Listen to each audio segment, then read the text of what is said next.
뉴스 읽어드립니다. 오늘의 뉴스를 10분 만에 정리해드립니다. 오늘은 2024년 3월 21일 목요일입니다. 미국과 한국의 주요 뉴스를 읽어드립니다. 어젯밤 LA 다운타운에서 장난감 총으로 메트로버스를 납치한 남성이 체포됐습니다. ABC 뉴스는 LAPD의 말을 인용해 어젯밤 11시 넘어 사건이 발생했다고 보도했습니다. 용의 남성은 LA 다운타운에서 운행 중이던 메트로버스에 탑승해 운전기사에게 총을 겨누며 버스를 탈취했습니다. 용의자는 버스 운전기사에게 여러 장소로 이동할 것으로 지시했고 이동 중 버스는 여러 차례 충돌했습니다. 결국 버스는 LA 다운타운 올림픽 블루버드 선상의 리츠 칼튼 호텔 벽을 들이받고 정지했습니다. 운전기사와 탑승 중이던 한 명은 병원으로 이송돼 치료를 받았으며 사건 발생 당시 일반 탑승객은 없었다고 전해졌습니다. 현장에서 도주한 용의자는 경찰에 체포됐습니다.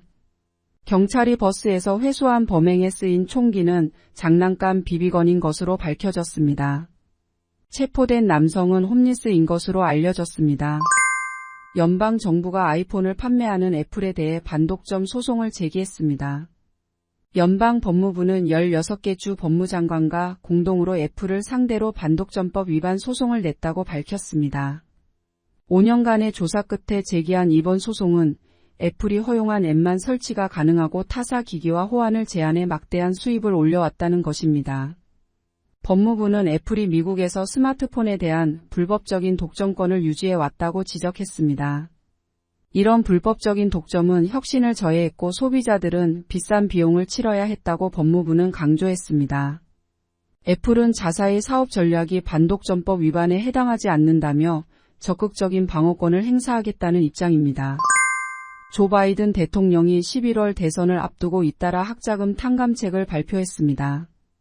바이든 대통령은 오늘 성명을 통해 교사, 간호사, 소방관 등 공공영역 근로자 약 7만 8천 명의 학자금 대출금을 탕감한다고 밝혔습니다. 탕감 총액은 약 60억 달러에 이른다고 백악관은 전했습니다. 앞서 바이든 대통령은 1월에 7만 4천 명을 대상으로 하는 50억 달러 규모, 2월에 15만 3천 명에 대한 12억 달러 규모의 학자금 대출 탕감을 각각 발표한 바 있습니다. 올해 들어 매달 한 차례씩 발표한 셈입니다. 바이든 대통령은 성명에서 자신은 고등교육이 기회의 장벽이 아니라 중산층으로 가는 티켓이 되도록 하겠다고 약속했다며 더 많은 미국인들에게 학자금 부채 탕감을 해주고 중산층을 출발점으로 삼는 경제 아래에서 위로 올라가는 경제를 건설하기 위해 모든 가용한 수단을 동원할 것이라고 밝혔습니다. 미국 기준금리가 올해 3차례 인하될 것이란 전망이 확실해졌습니다. 연방준비제도 FRB가 올해 기준금리 3차례 인하 계획을 유지했습니다. 제롬 파월 FRB 의장은 어제 3월 연방공개시장위원회 이후 기자회견에서 인플레이션 하락 추세가 바뀌지 않았다면서 조만간 기준금리를 인하할 것이라는 의지를 내비쳤습니다. 연준 위원 19명이 예측한 올해 말 금리 전망에선 절반 가까운 9명이 3번 금리를 인하해서 0.75%포인트 낮아질 거라는데 동의했습니다.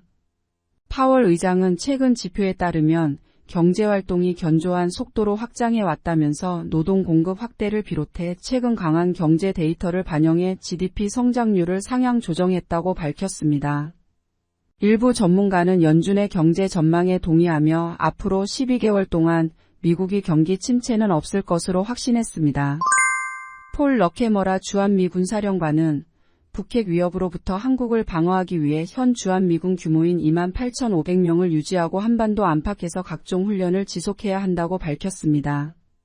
러케머라 사령관은 연방하원군사위원회 청문회 모두 발언에서 북한과 회색지대에서 경쟁하기 위한 물리적 정신적 영적 대비태세를 구축해야 한다며 이같이 말했습니다.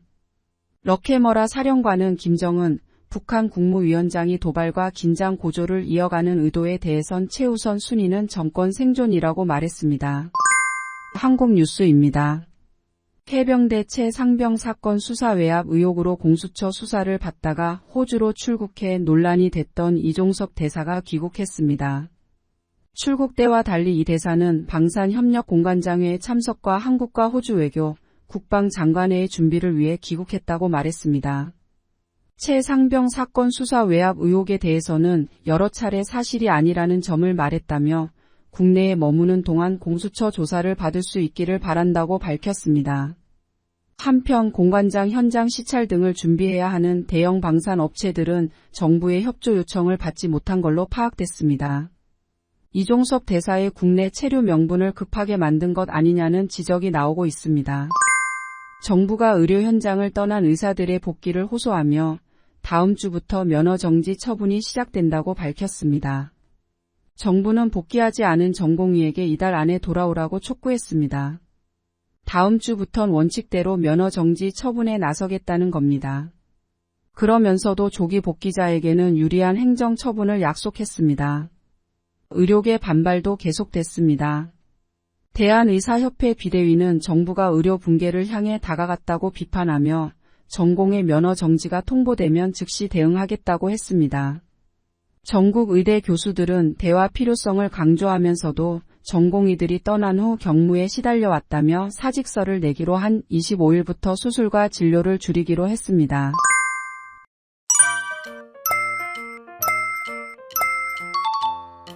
끝으로 날씨입니다. 남부 캘리포니아 맑은 날씨 보이겠습니다. LA와 오렌지 카운티는 낮 최고 기온은 70도, 밤 최저 기온은 54도 예상됩니다. 벨리와 일랜드 엠파이어 지역 낮 최고 기온은 74도, 밤 최저 기온은 48도 전망됩니다. 해안가 지역은 낮 최고 기온 65도, 밤 최저 기온 52도 예상됩니다. 산간 지역 낮 최고 기온은 56도, 밤 최저 기온은 32도, 사막 지역은 낮 최고 기온은 73도, 밤 최저 기온은 44도 전망됩니다. 오늘의 뉴스 읽어드렸습니다. 고맙습니다.